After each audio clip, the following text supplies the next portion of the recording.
হ্যাঁ আছে, দেখি গাদি আসেনি। সম্মানিত ভিউয়ার্স, বিক্রমপুরের গ্রামের বাড়ি, দেখেন বিশাল একটি দিঘি। এই বাড়িটি হচ্ছে আব্দুল রশিদ শিকদারের, ওনার বিশাল দিঘি এটা। আর এই দিঘির পাড় দিয়ে আমরা হাঁটতেছি আর দেখতেছি আর সৌন্দর্যটা উপভোগ করতেছি। কয়েকশো কোটি টাকা মাছ চাষ, বিশাল বড় দিঘি, বিশাল বড় দিঘি। এখানে অনেক বড় বড় মাছ আছে, বড় বড় চিতল মাছ আছে। আর অনেক গভীর, তো এটা অনেক গভীর। আমি আপনাদেরকে দেখাচ্ছি। সম্মানিত ভিউয়ার্স, আমার সাথে থাকেন, শুরু থেকে শেষ পর্যন্ত দেখেন। এই বিক্রমপুর গ্রামের ভিতরে এত সুন্দর একটা বাড়ি, এত সুন্দর একটা দিঘি, আসলে অনেক সুন্দরই লাগে। সুন্দরকে সুন্দর বলতে হবে, কি বলেন শেখ সাহেব? অবশ্যই অবশ্যই।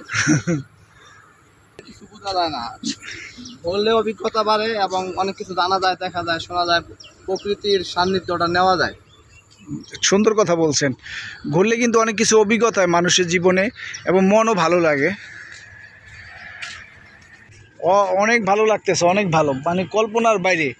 গ্রামের যে সান্নিধ্য, গ্রামের যে স্বাদ, প্রকৃতির যে স্বাদ, ওয়াও। হ্যাঁ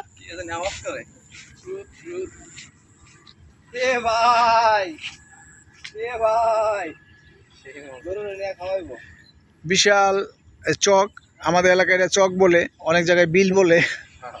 এখানে অনেক মাছ পাওয়া যায় এখন যেহেতু বর্ষাকাল। অসাধারণ অসাধারণ।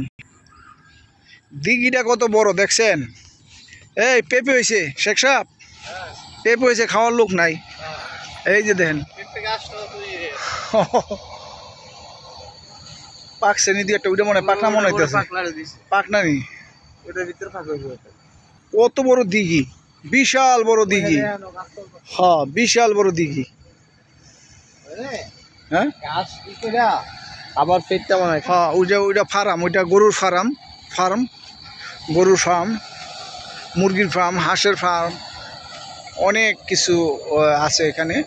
বিশাল বড় তার দিঘি, তার মন মতো সে করেছে দিঘিটাকে। এখানে নিজে মাছ ছাড়ে। কই ওই যে গরুর জন্য খাবার নিতেছে।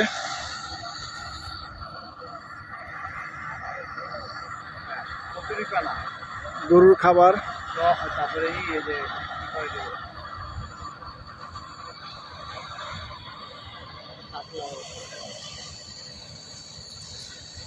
দিঘিটা কত বড় চিন্তা করছেন? কল্পনা করা যায়? এটা এটা জানি কি, হেসারি, হেসারি, মাছের চাষ করতো। এটা হেসারি। সব গাছ আছে, দুই পাশে গাছ আছে, নারকেল গাছ আছে, বিভিন্ন ফলের গাছ আছে, জাম গাছ। ওকে সম্মানিত ভিউয়ার্স, ভালো থাকবেন। আপনারা আসলে ভালো লাগবে, এখানে আসলে বসার জায়গা আছে। আমি আপনাদেরকে দেখাচ্ছি বসার জায়গাটা। কি গাছ এটা? কেলাকুশ। কেলাকুশ কিন্তু ওই যে আপনার এটা রোগের ওষুধ হিসাবেও ব্যবহার করা হয়। এটা আরো অনেক বেশি কার্যকারী। কেলাকুশ, কেলাকুশ অনেকগুলো হয়েছে, অনেকগুলো সাপের ফল, অনেকগুলো হয়েছে কেলাকুশ। প্রচুর কদম ফুল দেখা যাচ্ছে, মরে গেছে, সিজন শেষ।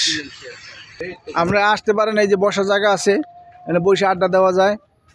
বিশাল বড় দিঘি। আর তাই আব্দুল রশিদ শিকদারের দিঘি থেকে বিদায় নিচ্ছি। আর তার আরও বিশাল এরিয়া আছে, সব দেখাতে পারলাম না, ভিডিওটা লম্বা হয়ে যাবে, এই জন্য বিদায় নিচ্ছি। ভালো থাকবেন, আবার দেখা হবে ইনশাল্লাহ। আল্লাহ হাফেজ। আমরা এখন চলে যাচ্ছি।